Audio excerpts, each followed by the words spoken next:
Hello everyone, this is Jonathan Little for PokerNews.com, and today we are going to be reviewing another hand from the $5,000 World Series of Poker event that I started reviewing last week.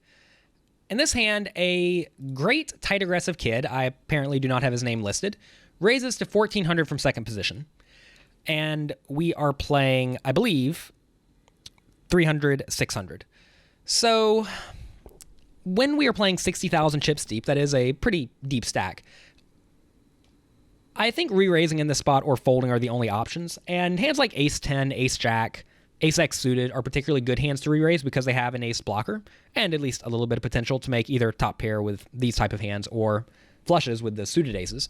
So I'm either going to fold this or re-raise this pretty much every time. You don't really want to be calling in this scenario because if you even flop top pair with an ace or a 10, and your opponent just goes bet, bet, bet, you're always incredibly unhappy.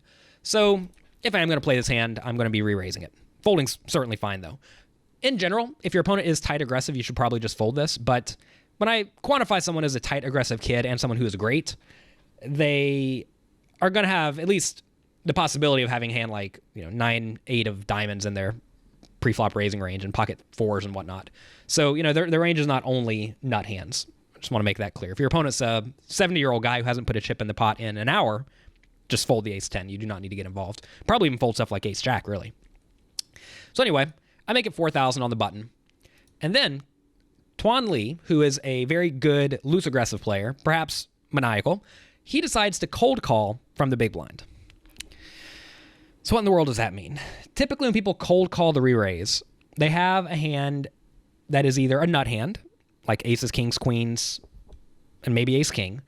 Or they have a hand that is a drawing hand, like 10-9 suited, pocket fours, stuff like that. I don't really think Tuan is going to be calling with the drawing hands in this spot. I don't think many good players are calling with the drawing hands.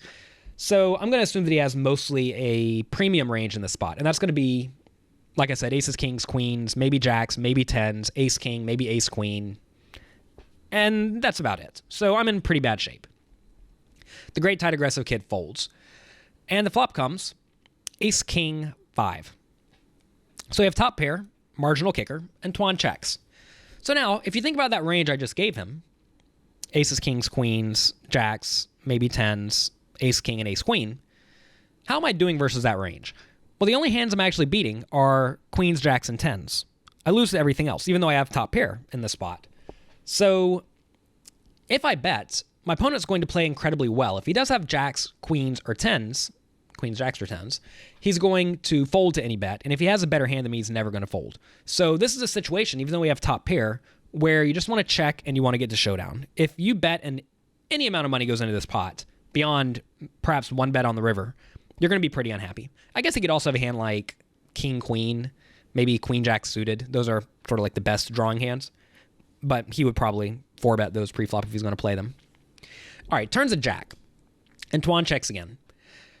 So the question now becomes, do I think he would ever check with a hand like ace-queen or ace-king or ace-jack?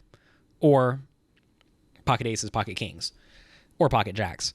And I really don't know. Tuan is a very good aggressive player who knows how to mix it up. He's not going to make it easy on you. So I don't think his check actually tells me very much about his range. I think his range is still just have really strong range. And if he does happen to have a marginal hand, it doesn't. Those hands are drawing pretty much dead anyway. Like say he does have 10-9, we'll give him.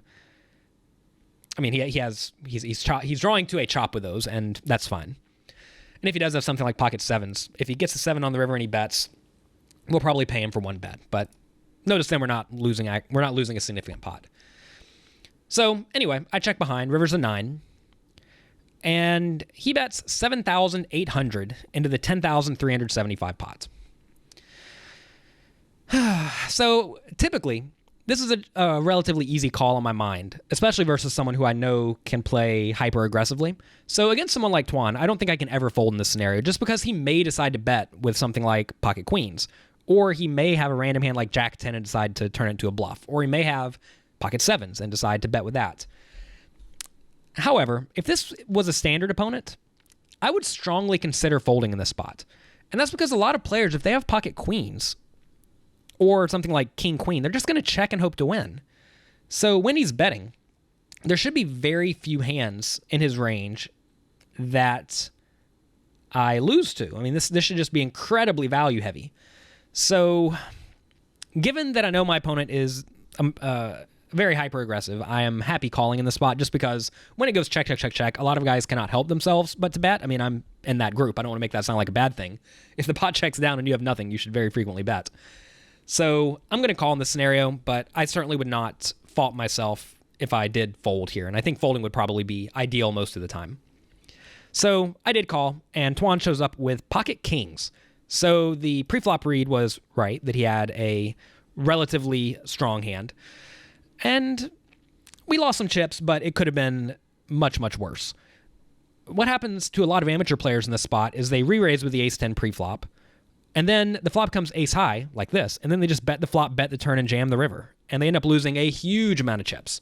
It's very important to realize when your opponent's range just must be incredibly strong. And that's the exact scenario we're looking at here. There's pretty much no reason he should be messing around. And even if he has been very aggressive, and I remember that playing with him in this tournament, he actually was playing incredibly crazy. He's not just going to cold call a 3-bet versus a good, tight, aggressive raiser, and then a re-raise for me, and I had been relatively snug in the spot because I had Tuan to my left and another very aggressive player to his left. So I was playing somewhat snug. So even if a guy is crazy, as long as you know he is a good poker player, and Tuan's certainly a good poker player, if they have no reason to get out of line, they're probably not going to get super out of line. And when it goes raise 3-bet preflop, any amount of money he puts in the pot is going to be significant at that point. So he sort of needs to have a good hand. So that's going to be it for this video. I hope you enjoyed this. Make sure you check out my personal site at jonathanlittlepoker.com and check back next week here at Poker News for another hand from this $5,000 buy-in event. Thanks for watching.